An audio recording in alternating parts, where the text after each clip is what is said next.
Саламатсыздарбы? Кезектеги маанилүү маегибиздин коноктору коомдук ишмер Бакыт Бакетаев жана Жогорку Кеңештин депутаты Аида Касмалиева. Биз менен болуңуздар. Саламатсыздарбы, Аидайым, Бакыт мырза, студиябызга куш келиптирсиздер. Бакыт мырза, мына сизди биз тынчыңызды алып аябай бат-бат чакырчу болдук. Анткени мына сизге чейин дагы президенттикке өздөрүнүн талапкерлигин койгон 3 талапкер келип өздөрүнүн ойлорун ортого салды. Биз ошондой талапкерлер жана саясатчылар келип турганда сизди коомдук ишмерлерге де чакырып, ошого бир анализ жасатып турбасак, коомчулуктун ою башка жакка бурулуп, же болбосо бир багыттан адашып калгандай көрүнүп жатат.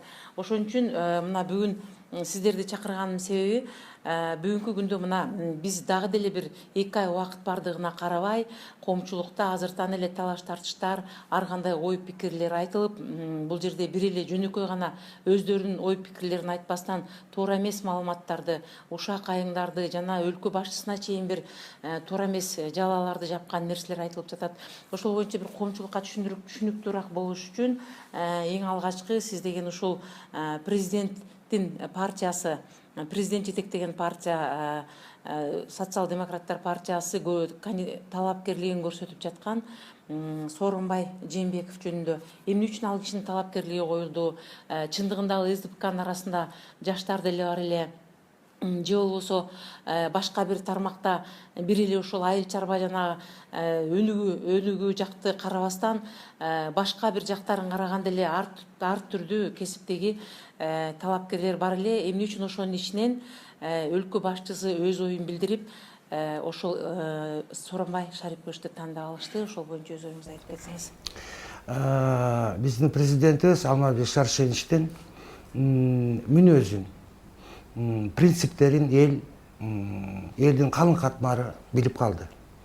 Сооронбай Шариповичти менен 95-жылдан бери бирге социал-демократия партиясын түзүп, сокем түштүктө, Алмазбек Шаршенович түндүктө ошону тургузуп, бутуна тургузуп, партия менен Жогорку Кеңешке биргеликте иштеп келаткан.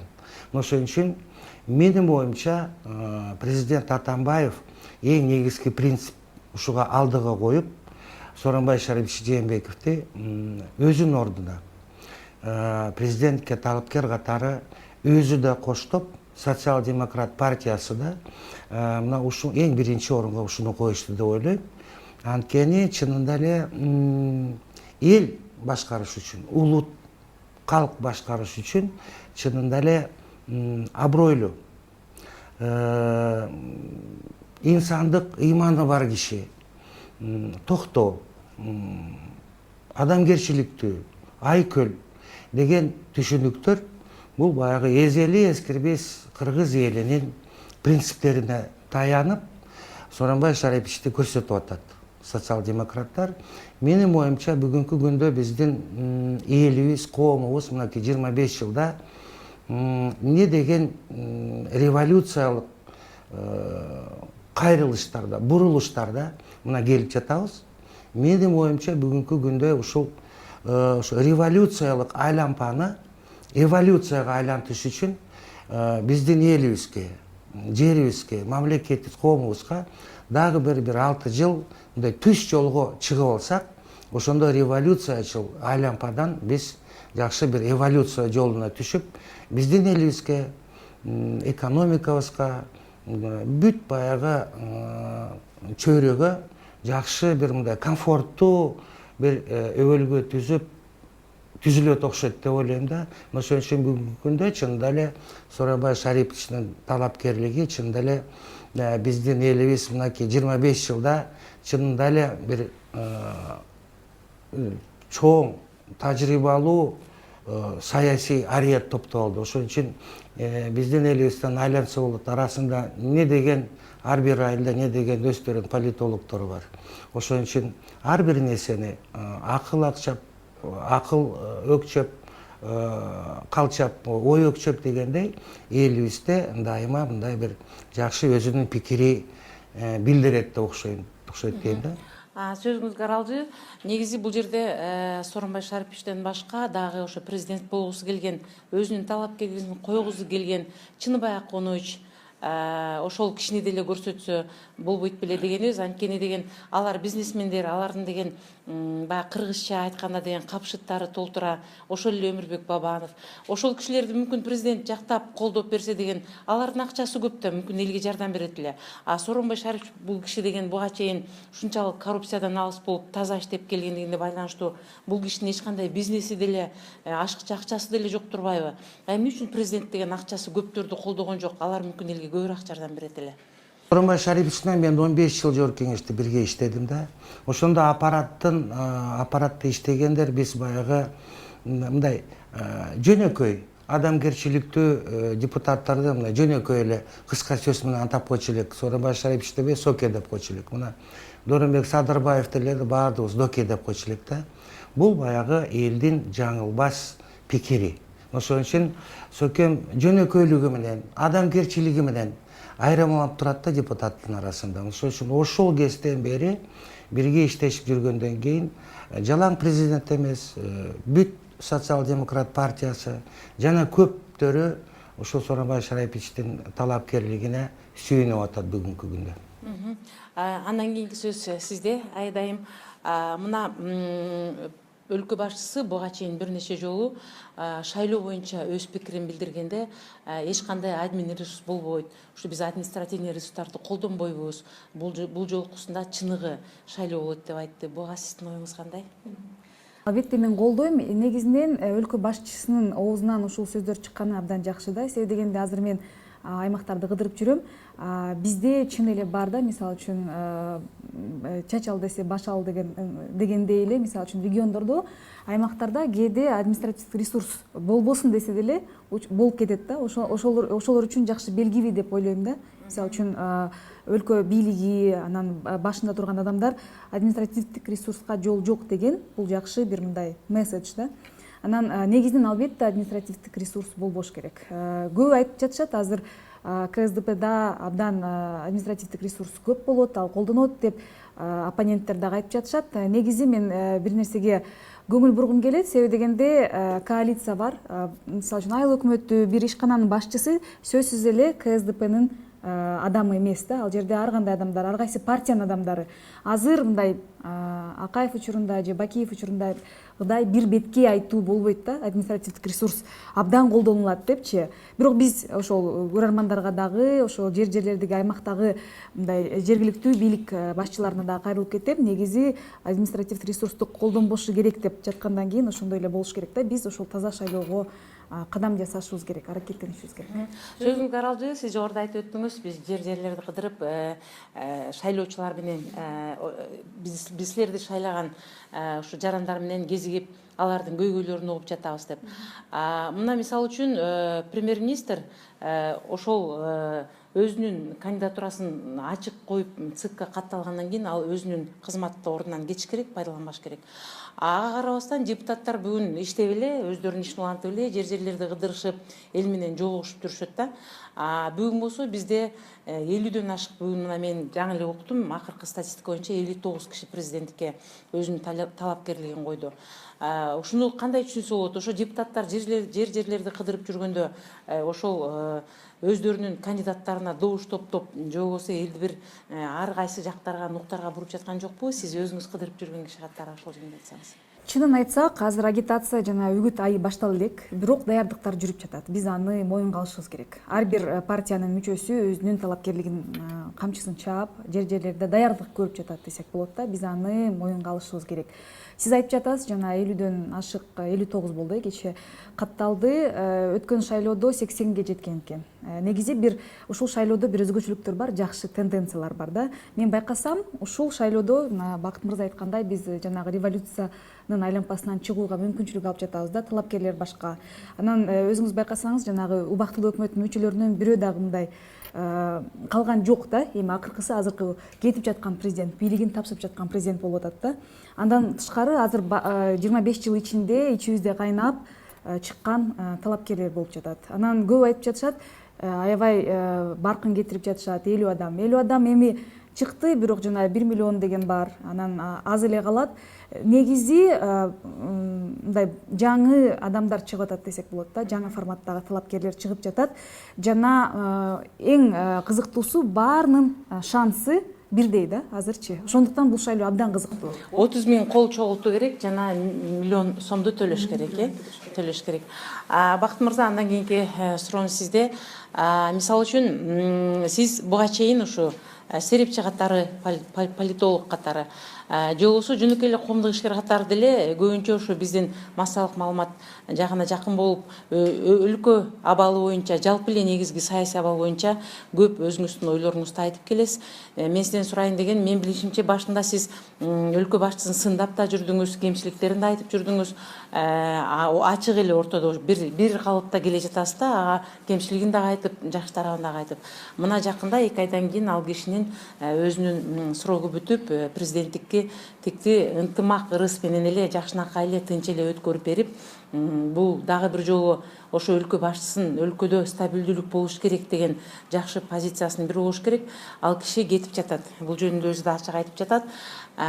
Ошол киши кетип жатканда сиз бир позитив катары ошол кишинин өлкө үчүн жасаган иштерин кандай бир элдер деген кийин бизде негизинде Кыргызда ошондой го, ал киши бар кезинде баркын билбей иштагандан кетип калгандан кийин муну кылган туура, дегени кылган туура деп жакшы көрүп эстеп калабыз. Ошол сыяктуу ал киши кете электе сиз деген кандай бир позитивдүү жактарын айтып бере аласыз? Эми баягы дүйнөлүк философияда экиге бөлүнөт да. Сократка чейин философия, Сократтан кийин. Биздин кыргыз тарыхында мен до президент Атамбаев өзүнчө бир эки бөлүккө бөлүп атат да президенттикти. Атамбаевка чейин президенттик институт кандай болду? Атамбаевтан кийин. Мына Атамбаев өз ыктыяры менен өзүнүн бийлигин ар кандай саясий интригага салып, узартпай ошо конституция негизинде тапшырып берип атат. Кыргыздын тарыхында бир доор алмашуу деген сыяктуу, өз эрки менен доор алмашып, азыр ошол президент Атамбаев жаңы доорду башталды. Ошо президенттик институттун жаңы доору баштады. Менин оюмча, эми келечекте түбөлүккө ким болбосун президенттик мөөнөтүн эч кандай узарта албайт. Ар кандай саясий оюндарга салып, административдик эмеге салып, буну президент Атамбаев токтотту деп мен ойлойм. Дагы албетте мына революция болуп атканда, албетте ар бир жаран, ар бир ошо саясий лидерлер ар кандай баягы революция болуп атканда кандайдыр бир Чыңгыз Төрөкулович айткандай коомдук бир катарсис болот экен да. Ошодон өтүп атканда албетте ар кандай шайтандар азгырат экен кимди. Ошон үчүн менин оюмча бул мезгил да өттү. Бүгүнкү күндөн баштап мынакей азыркы мына дагы бир буйруса бир жакшы салаваттуу бир президентти шайлап алсак, жаңы доор башталды деп мен ойлойм да. Ошон үчүн президент Атамбаевдин эң негизги салымы ошо өзү ыктыяры менен өзүнүн президенттикти тапшырып берип атат. Экинчи мынакей бийликтин колунда көп нерсе бар, куралдар бар. Эгерде кандайдыр бир административдик ресурсту колдоном десе, анда многу электрондук шайлоо системаны киргизбейт эле да. Мына бүгүнкү күндө элдин баары билет да, түшүнүп атат да. Мен оппозиция дегендерди түшүнүп атат. Мурун баягы карусель деген система бар эле, азыр ал жок, жоюлду. Мурун баягы ошо жергиликтүү шайлоо комиссиялары биригип туруп, ар бир партияга мынчадан пачка кылып таштачу эле. Мына бул да жоюлду, азыр жок. Азыр электрондук система буга эч кандай жол бербейт. Мына буну мамлекеттин колунан келген нерсени жасады. Эми бир гана бир проблема калды, бул сатып алуу. Буну эми эл өзү, биздин элдин арасында не деген данышмандар бар, не деген абройлуу биздин аксакалдарыбыз бар. Жана жаштар да ушуну кандайдыр бир өзүнүн бир мезгилине жетти окшойт. ошону бир кандайдыр бир коом өзү бышканда буну өзүнөн өзү токтойт окшойт. Мына бир гана проблема калды, бул сатып алуу.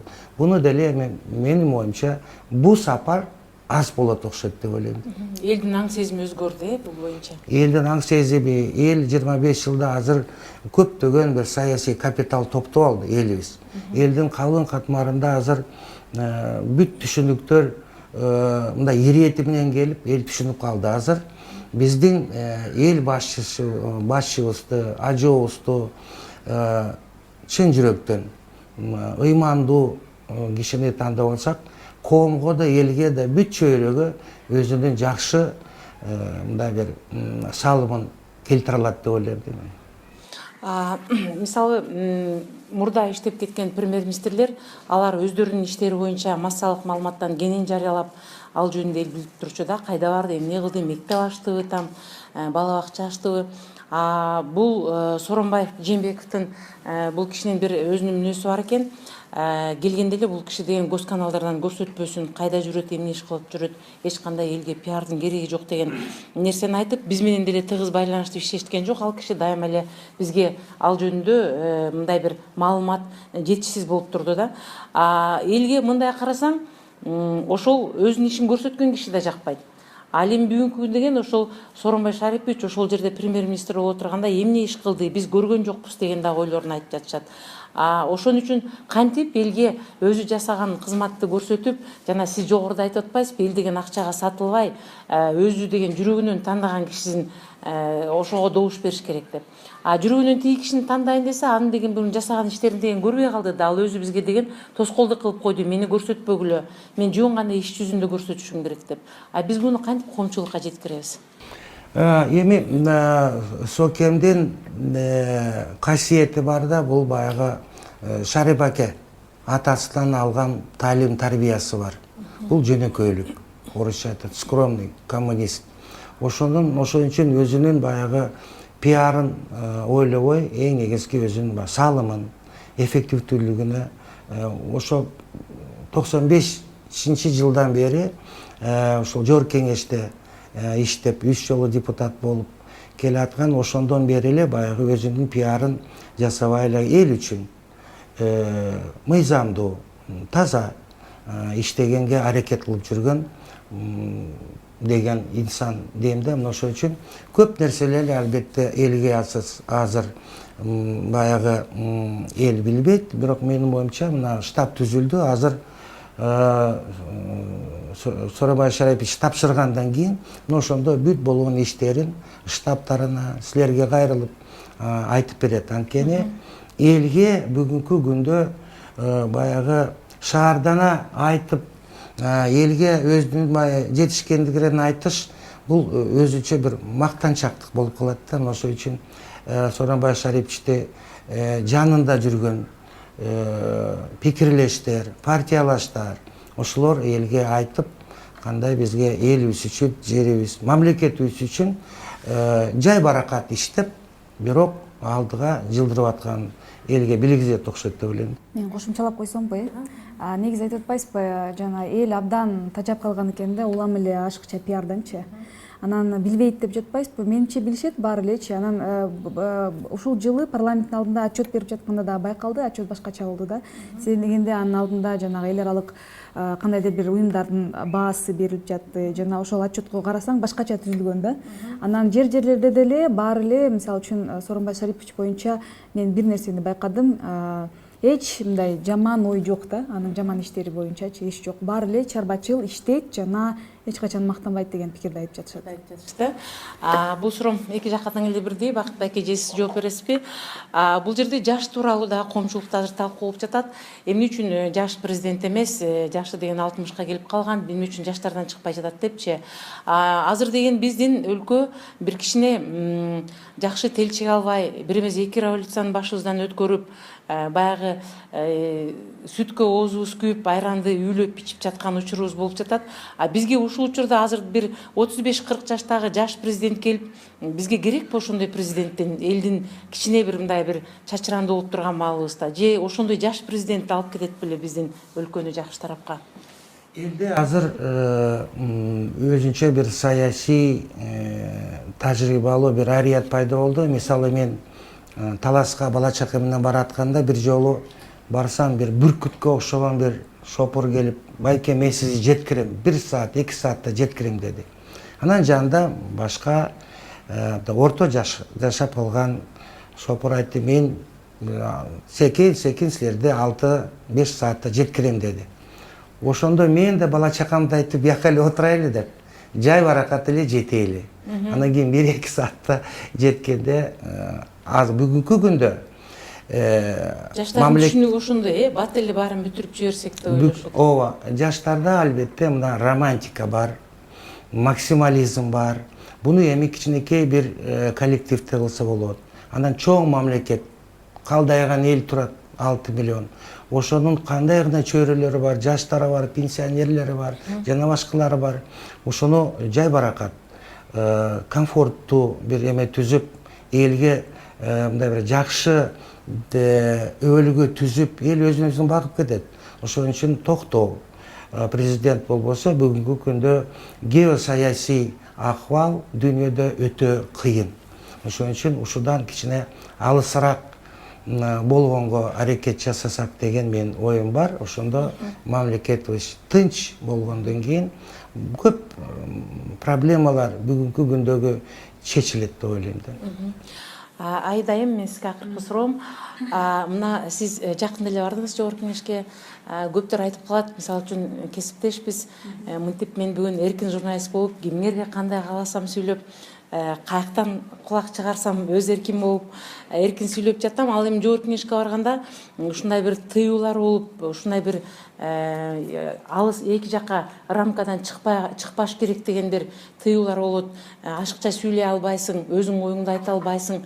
Ал жерге барганда ошол кайсы партиядан барсаң, ошолордун ырындап, ошолордун бийлин бийлеш керек деген ойлорун айтышат. Сиз деле ушул азаттыкта иштеп, коомчулукка жакшы таанылып, жана көбүнчө чындыкты, акыйкатты айтканыңыз менен эл сиздин берүүлөрүңүздү кызыгып көрчү эле. Бүгүн жогорку кеңештеги абалыңыз кандай?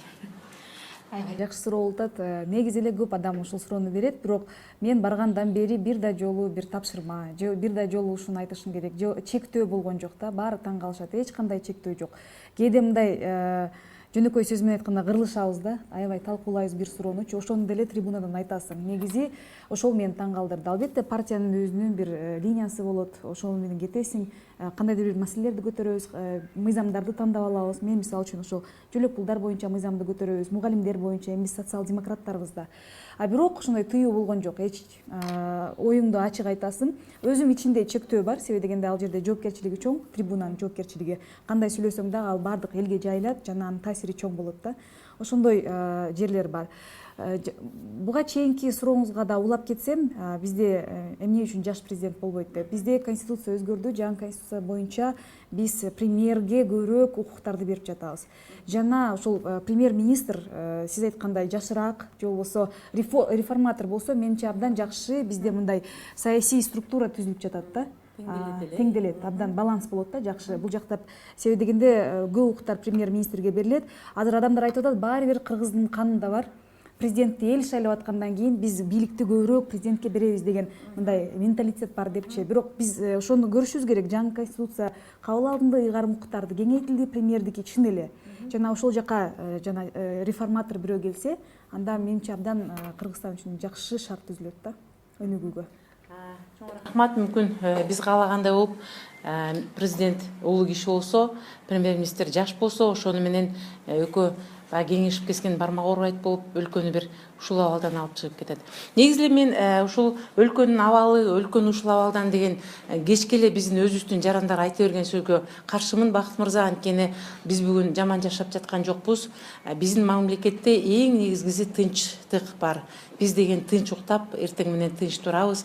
Биздин балдарыбыз тынч мектепке барып келет.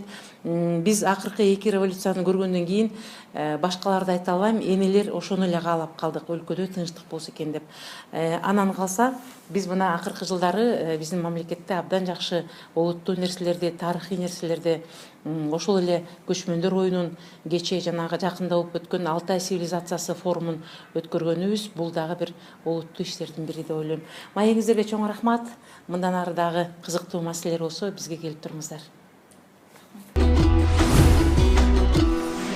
Ушуну менен маанилүү маегибиз соңуна чыкты. Сиздерге коомдук ишмер Бакыт Бакетаев жана Жогорку Кеңештин депутаты Аида Касымалиева келип маек куруп берди. Сиздер менен Үмүт Мукамбетова болду. Кайрадан кездешкенче саламатта болуңуздар.